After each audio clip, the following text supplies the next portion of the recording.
and welcome, dear viewers, to a new edition of the Daily Debate. I'm your host for tonight, Mohammed Abdurrahim.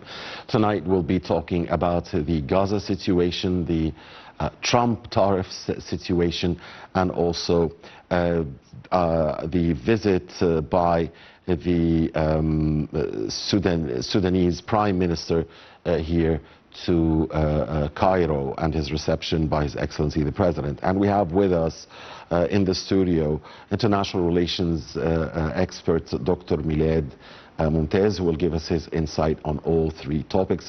Very good evening to you, Dr. Momtaz, as always.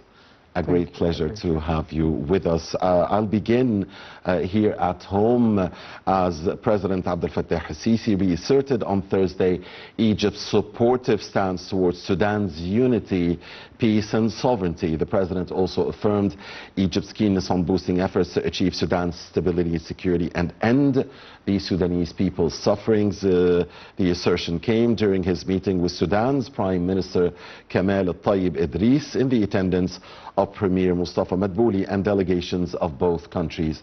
The details in this report. Egypt and Sudan continue to maintain a multifaceted and historically rooted partnership. Despite Sudan's ongoing civil war, Egypt supports Sudan's unity and stability, both diplomatically and through infrastructure development. Water security and Nile cooperation remain strategic priorities, while humanitarian and reconstruction agendas are jointly pursued.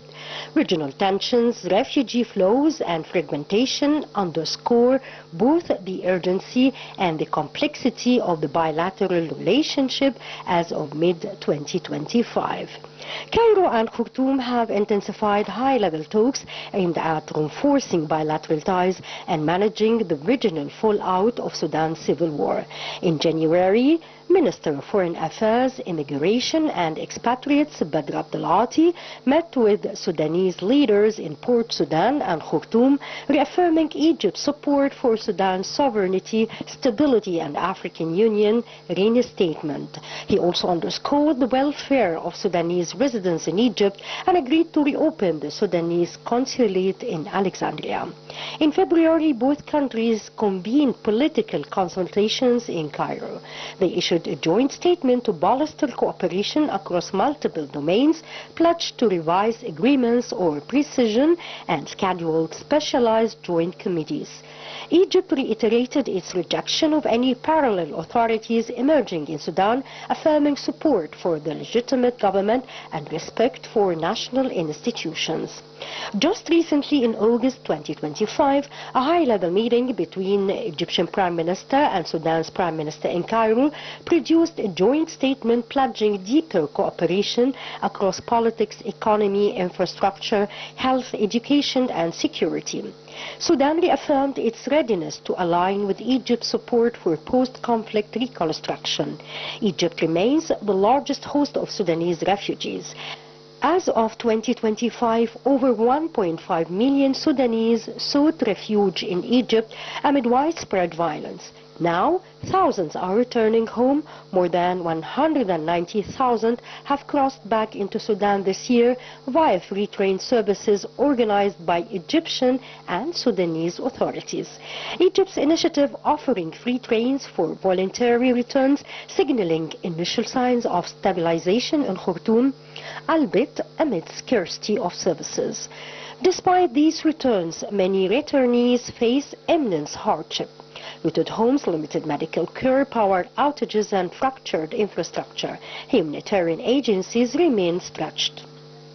Water remains a critical pillar in Egypt-Sudan relations, with both declaring that their water security is inseparable. Meetings in February emphasized joint protection of water rights under the 1959 Nile Waters Agreement, coordination in regional and international fora, and the avoidance of unilateral actions.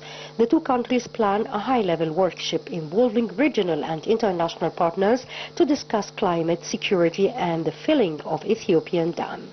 They continue to work under the Nile Basin Initiative framework, calling for consensus and inclusivity among all riparian states. Egypt and Sudan are actively pushing for strategic infrastructural interconnection. Plans for railway links between Aswan and Wadi Halfa, aimed to facilitate movement of goods and persons, continue to progress. Feasibility projects and standardization remain challenges. Electricity interconnection is at 70 megawatt and expanding toward 300 megawatt, laying the groundwork for deeper energy integration.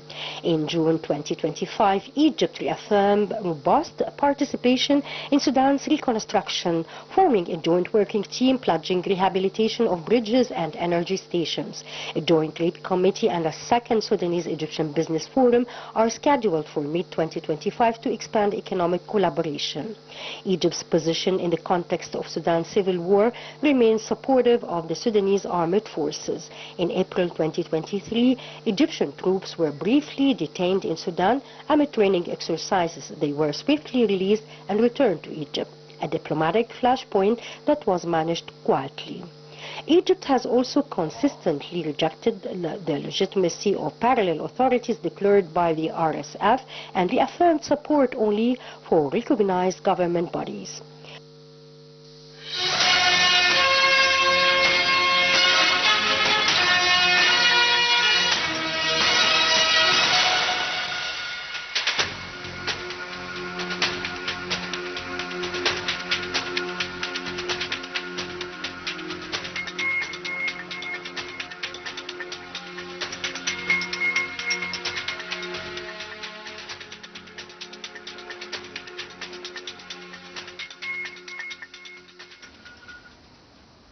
All right, welcome back, dear viewers. Thank you for staying with us. We are here with Dr. Milad Momtaz, the international relations expert. Dr. Momtaz, how do you see the significance, the timing of the visit of the Sudanese Prime Minister? How do you see Egypt's stance regarding Sudan? The President affirming the keenness on boosting efforts to achieve stability and security there and end the Sudanese people's sufferings. Our timing is very crucial, of course. And okay, let me actually, I'd like to dive into this because it's very crucial. And okay, I'd like to highlight a couple of words that were heavily stressed on today in the talks between His Excellency, the President, and the Sudanese Prime Minister. One of them is the territorial integrity of Sudan. And this is not just a mere expression. I think this is very practical because I think, and despite the fact that, okay, I'm not in favor, I'm not one of those actually who believe in conspiracy theory, but actually it's out there. We have been suffering in the Middle East, and this is not only about Sudan, of some powers, some forces wanting to dismantle the Middle East. And this is, I think it's very obvious, and this has been in the working for the last, I think, 70 years. And we have to be very much aware of this.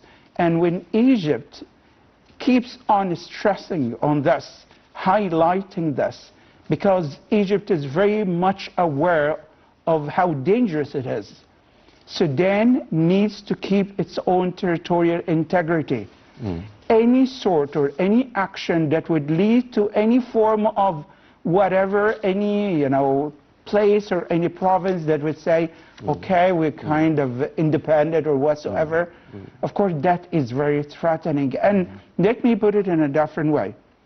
This is not only threatening to Sudan, by the way, or to the Sudanese people. This is threatening, and not only to Egypt, by the way, it's to the whole region. So Egypt, being farsighted, actually keeps on highlighting this, keeps on talking about this. So unity is not just a mere word. Territorial integrity is not just a mere expression. And that's why these kinds of talks are very crucial. Something else was highlighted today, and I find it as crucial as well. It's about, the Nile, and about the Ethiopian dam. And this is something else which has to do with the stability of the region. Because when talking about the resources, one of them, of course, one of the most crucial is water and availability of water. And, the mutual governance, mutual administration of that one, and of course everyone knows about it. It's one of the most important water resources in the whole world. It's the River Nile. And to Egypt it's the lifeline. Of course, okay, and we are not exaggerating, it's our lifeline by all measures. So when we talk about this, when we keep stressing on this, I think we're not wrong. And Egypt and Sudan, they are on the same page regarding this. And they have been actually and that wanting Ethiopia to come actually and to sit on the same table. By the way, let me highlight, because Mr. President has been talking about this for whatever, I think since 2013, 2014. We are not against the development of Ethiopia. We are wholeheartedly with the people of Ethiopia because we get how important development is. But we are against that you do it, unilaterally.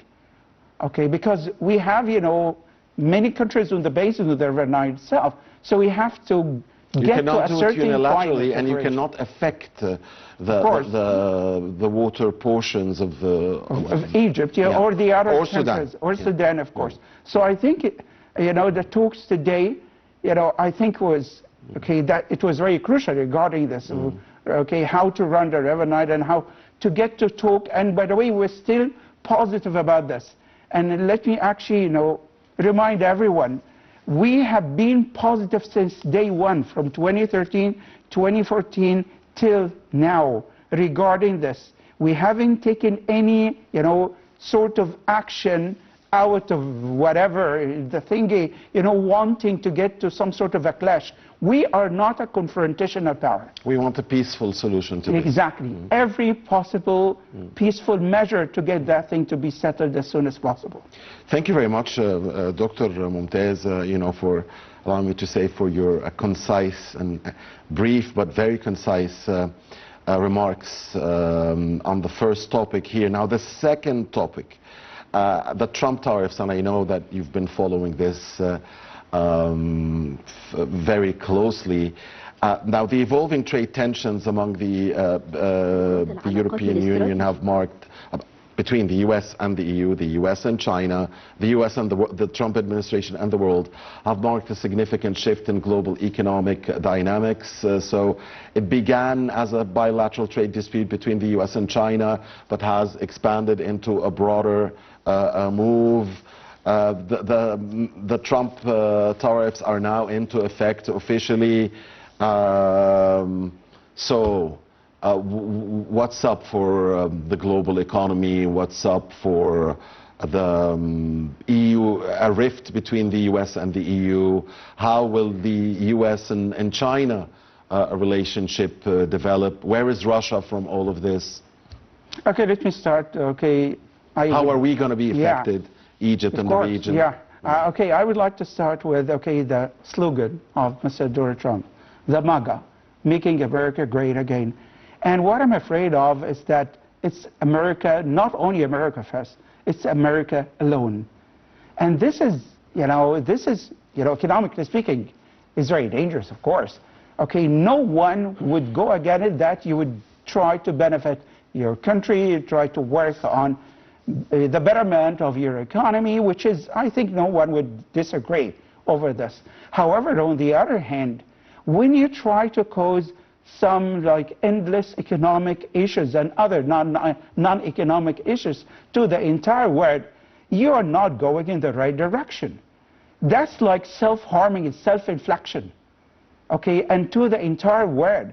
It's not only that you get the United States of America to be performing in a better, much better way economically speaking, and you would cause that kind of deterring or stopping or slowing down the economic cycle of the rest of the world. But is the U.S. already doing good economically? I mean, I was stunned when I saw Mr. Trump firing the statistician that issued the jobs report simply because he didn't like the numbers. So, I mean, and they that was a shocker. They keep surprisingly and ironically as well, they keep talking about democracy. And he would fire the person in charge of this because actually this is what happens in so-called third world, and undemocratic. And actually they would keep on mocking such third world countries because they are doing this. But when it happens in the United States of America, and I was listening to Mr. Trump talking about that kind of statistics because it's negative. It's numbers. And he doesn't believe in numbers when it's not in his favor. And this is something is very obvious. And I'd like to highlight something else. This is one of the first negative impacts. It's very obvious. We're talking about highlights of what the unemployment in the United States of America, and it's going down. The graph is going down. It's very obvious. You're not benefiting the United States of America. Okay, because so you think it's not even going to work for the U.S. itself? It might work because I don't want to be like affirmative on this, 100%, because you are actually wanting to, it's like taking very, very strong actions, turning the tide, okay? And actually, if anything would go positive for the United States of America concerning this, it takes time and it takes effort and it's not that simple, it's not that easy. So that kind of tool, once again, back to your original question about tariffs, it's one of the economic tools. It's not the main one. You want to get the United States of America to produce more, okay, to build more factories and whatsoever. We're not against this. China is not against it. China has been working really hard on this for decades. And of course, okay, United States of America want to do this. But timing is not in favor of the United States of America. Okay, there are countries who are receiving the Trump tariffs very well, negotiating and reaching sort of okay deal, as it seems, in declarations by, say, Washington and this or that capital. But there are countries like Brazil, for instance, who say, we're not going to be talking to the Americans. The Brazilian president has said that Mr. Trump is not the world's policeman and should not be the world's policeman, and that he's not even going to talk to him, and it's going to be tit for tat. Who do you think is going to win in the end? I mean, the countries that went along with the Trump tariffs and accepted some losses, entre parenthèses, or the countries that will stay stubborn and not give anything away? I like the example that you gave. Okay, because this example highlights something which is very important. It's, it's a mega war, an economic war. Some countries would say, okay, we go with this, and we try to have some sort of economic negotiations with the United States of America to get to some sort of compromise, if I may put it that way, or actually a country like Brazil. So let me ask a specific question. Is that in favor of the global economy? What he has been doing, and that actually would get us somewhere, okay, that would help out the global economy, international economy, to perform better? Probably not. Okay, and maybe probably is. But probably. Okay, let me actually explain it in a different way. Okay, we have international monetary and economic institutions. Okay, and a system, a global system. And actually, what he has been doing, that goes very much against the global economic system. So we are before a new order.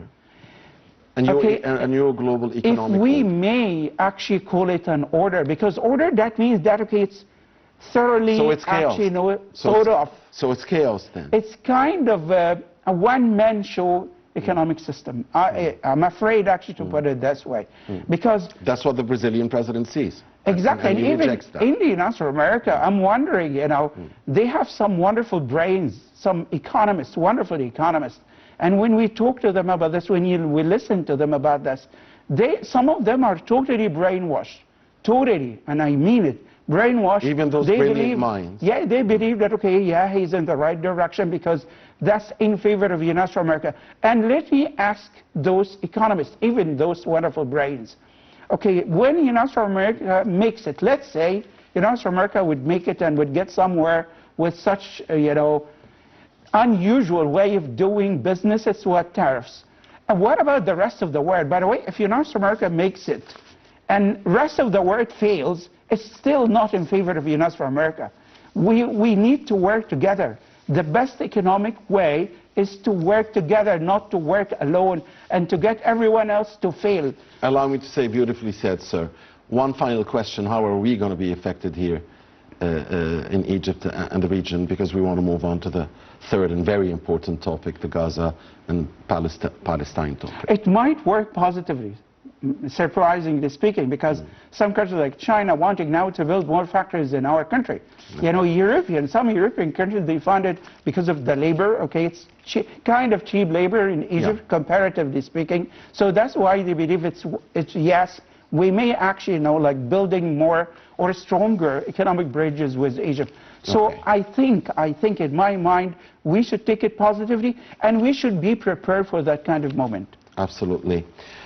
Now, so much is happening in Gaza, and it seems that these days are very crucial, as we always meet Dr. Momtaz together here.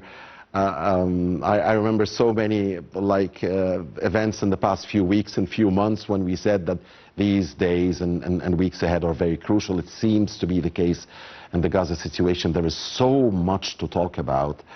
I hope we have time to do so. But the first thing is that we're going to watch a report, and it is about the recognition of Palestine as a sovereign state by many leading countries in the world. In a long overdue but morally compelling shift in global sentiment, the recognition of the State of Palestine as a sovereign and independent entity is gathering historic momentum. After France and the United Kingdom, Canada has now declared its intention to recognize Palestine in September 2025. Several other European countries such as Norway, Ireland, Spain and Belgium have already expressed similar intentions or have made formal announcements. Over 140 countries, including most of the Muslim world, the Global South and many developing nations have already recognized the State of Palestine. This growing wave of diplomatic recognition is not only a geopolitical development, it is a resounding moral statement against occupation, apartheid and genocide. For decades, the Palestinian people have endured forced displacement, military occupation, illegal settlement expansion, and systematic violence at the hands of the Israeli state. A nation has watched its history and future steadily erased. Yet even through immense pain and suffering, the Palestinians have remained resilient and steadfast in their aspiration to live freely in their ancestral homeland. The increasing number of countries recognizing Palestine signals a crucial turning point. If a significant majority of United Nations member states recognize Palestine as a sovereign nation, it will pave the way for the UN itself to extend formal recognition. While the possibility of a US veto at the UN Security Council cannot be ruled out, the political cost of such a move is rising steeply. The United States risks isolating itself globally and undermining its moral standing by continuing to support a state that is widely perceived as an aggressor, occupier, and perpetrator of war crimes. Should the US exercise its veto power to block Palestinian statehood, it will not just be protecting Israel, it will be shielding genocide, apartheid, and the brutal subjugation of an entire population.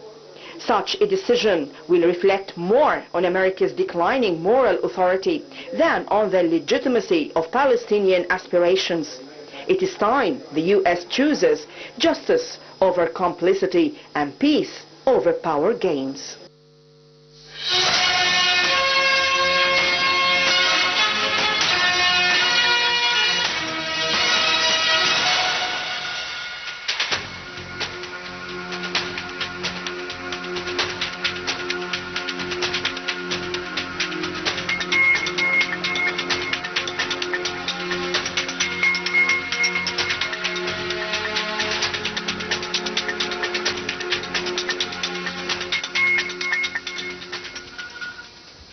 All right, before we talk about what's really going on at the moment inside the occupied Palestinian lands, and so much is, I just want to pose a question to our dear guest with us here in the studio, Dr. Milad Momtaz, the international relations expert, about the report that we just saw. There are two schools here of thought.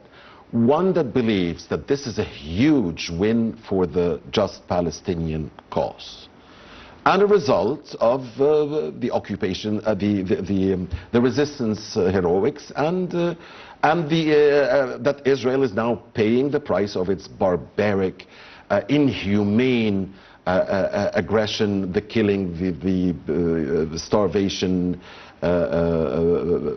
methods, and so on. And that there is another school of thought that says this means absolutely nothing, because what we need to do now is stop the war, end the starvation, get the assistance and the much needed aid in, the food aid, the medical aid, and this is what counts, saving lives. Which school of thought do you belong to? Because I've heard both opinions. Okay, my mind, it's both, surprisingly speaking, because when we weigh in, you know, the recognition, the worldwide recognition nowadays, I find it as something massive, unprecedented as well. Because looking back, because we need, or not we need, we have to consider history. It's very important. You know, so many of those countries already have recognized Palestine or wanting to recognize Palestine. So many of them were very much against this. They weren't even, you know, considering this.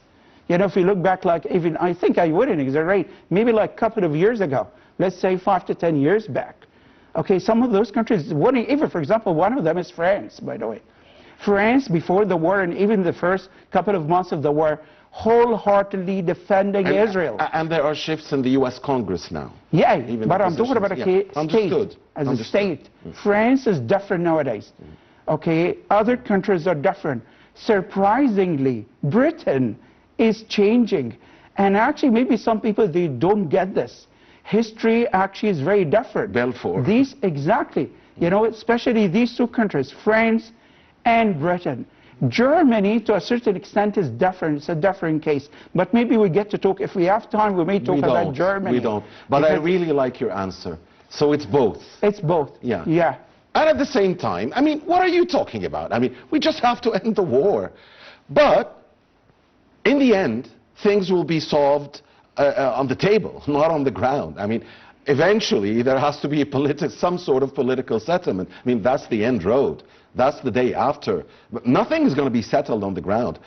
The 2.5 million Palestinians are not going to be exterminated. The resistance is not going to vanish, no matter what happens.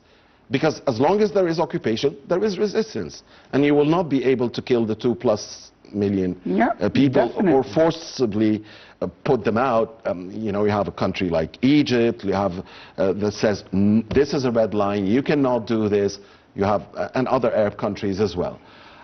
So both. Okay, before we watch the second report, the question is about what's happening. We are hearing now from Israeli media and the meetings that the Israeli premier is chairing that they are preparing for a new, for potentially an occupation of Gaza, potentially a new operation, a massive operation that wants to get the hostages out and so on. We're also hearing disputes between the Israeli premier and his chief and the army chief of staff, who's warning that this is not good for Israel. We've heard the Israeli premier saying that they want to stay in for a certain period of time in Gaza until this is what he said, until Arab forces come in and handle the situation in Gaza. The aid is trickling in at a relatively better pace than but nowhere near enough. The UN wants to get back its role of distributing aid. Lives are being lost every day. Children are starving every day. What do you see? Actually, you know, we need to work parallelly, because Israel, okay, most of the time wanting us to focus on Gaza as a standalone issue. It's not part and parcel about the Palestinian cause and the Palestinian problem. They want us to deal with this as that, okay, we have a problem in Gaza. It's been on for I think, 21 months now, more than 21 months. Okay, and we need to deal with this. They want to deceive us this way. And actually, when we talk to them about today is the exactly broader, 22 months. Sorry to interrupt. 20, yeah, exactly 22 months. Okay. This is the 7th of August. Yeah. Yeah, of course, today is the 7th. Yeah. So when we want actually, or we get them to understand that we do really care about what's happening in Gaza, and this should be stopped as soon as possible. And we've been talking about this for whatever now, okay, a long time. And of course, it makes sense. It makes a huge sense. This bloodshed should be stopped. But on the other hand, what about, broadly speaking? It's linked, it is connected as part of this resistance, as you said. So we are talking about a broader issue, which is the occupation, which is that you have been there illegally. And I want to actually, because Egypt has been talking about this. Every time Egypt brings up this, okay, these are occupying territories. You have been doing this illegally since 1967. We need to go back to the lines of before 1967. And this is, we have been talking about We this. heard statements from Egypt saying that this potential Israeli operation would violate the Camp David peace accord. Definitely. And that Egypt does not accept that. Definitely. And because, Israel, as a country, despite the fact that they believe themselves that they do really care about their history, because their own version of history, not actually the true version of history. And they want us to forget about history. When talking about the Palestinian cause and the Palestinian issue, they keep on telling us, okay, could you forget about the past? We are talking about the status quo, the present time. We need to forget about everything else, okay, and then we need to start from scratch. And this is very alarming. We're not starting from scratch. We're not doing this. And Mr. President made it very clear yesterday and day before yesterday, okay, at the press conference with the Vietnamese president. It's very obvious we're not forgetting this by all means. We're not forgetting about, okay, that what you've been doing. Besides, things didn't start on October 7th. Yeah, exactly. It started 1948 with and even before 1948. It started with the Israeli occupation. Dr. Momtaz, dear viewers, another report here, and it is about the international party's complicity in the Gaza genocide. So let's watch and then come back and wrap up this episode. The United States, for decades, has played the role of Israel's chief enabler. Trillions of dollars in military aid, diplomatic cover at the UN, and political backing have made the occupation possible. Without American support, Israel's machinery of destruction would grind to a halt.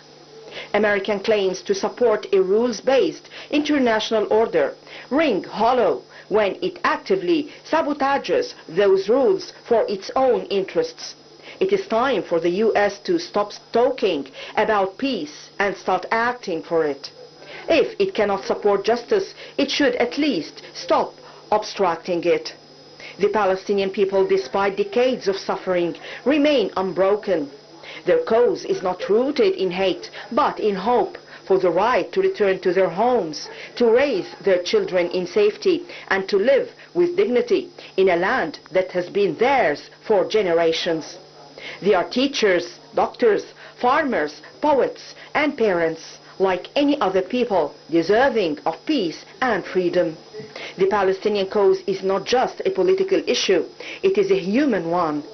The images of malnourished children in Gaza, mothers mourning their sons, and entire communities reduced to rubble, should haunt the conscience of every decent human being. Palestine deserves the support, solidarity, and action of the international community. It is not charity they seek, it is justice. The declaration of an independent and sovereign Palestinian state must be realized without interference in its internal affairs. This is not just a political goal, it is a human imperative. Israel must return to its 1948 borders and relinquish all Arab lands occupied thereafter. East Jerusalem must be recognized as the capital of Palestine. Refugees must be allowed the right of return. Settlements must be dismantled and the occupation must end. Only then can peace be truly achieved. Furthermore, the UN and the international community must ensure the security of the newly independent Palestinian state. Peacekeeping forces, economic support and diplomatic assurances must be part of the post-recognition plan.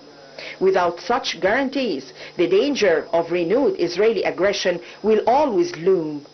Recognizing Palestine is not the end of a struggle. It is the beginning of a solution. It is a step toward ending a century of injustice, bloodshed and instability in the Middle East. It is a chance for the region to turn a page and begin a new chapter, one where Arab and Jewish peoples can coexist with mutual respect and shared prosperity. But this will only be possible if the world stands firm against Israel's lies and America's double standards.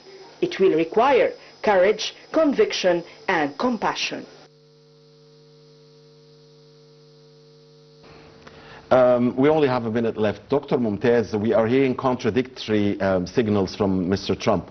On one hand, he says that Israel can do whatever it deems or whatever Netanyahu wants. On the other hand, he says he wants an end to this, and he wants a deal, a complete deal, a total end, not just a partial deal, a complete deal. So where are we heading? The occupation of, continued occupation of Gaza and more of this? Is the UN going to get back its role of assistance instead of that humanitarian, so-called humanitarian agency that kills Palestinians who are waiting for aid? Or are we going to see a deal that the families of the hostages in Israel wants? Or are we going to see more bloodshed? Or what are we going to see? Since we don't have much of time, let me actually put it this way. Complicity is not a mere word. Complicity is a mentality. Complicity is a way of thinking. So, and that's what we have been saying. It seems to me it's an ideology. So many people in the world, they believe it's the right of the Israeli people. Okay, but when we ask them, okay, what about the Palestinian people? They have the right to live as well. Where are the rights of the Palestinian people? So once again, we need to dig deep, and we need to study this, by the way. But it's not only complicity. We need to study the ideological background to all of this. Are we going to see a deal or more fighting? And okay. To me, actually, all doors are open for now. Hopefully, that would be positive and see an end to all of this. Hopefully. Thank you very much, Dr. Milad Momtaz, the international relations expert. Always a great pleasure to have you with us, sir. And thank you for watching us, dear viewers. Please stay with 9TV.